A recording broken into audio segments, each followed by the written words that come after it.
Ураганный ветер и сильный град оставили после себя разрушения в южных регионах России. 150 домов, в том числе несколько многоэтажек, пострадали в Карачаево-Черкесии.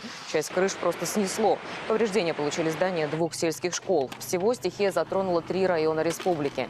Похожая картина в соседнем Краснодарском крае.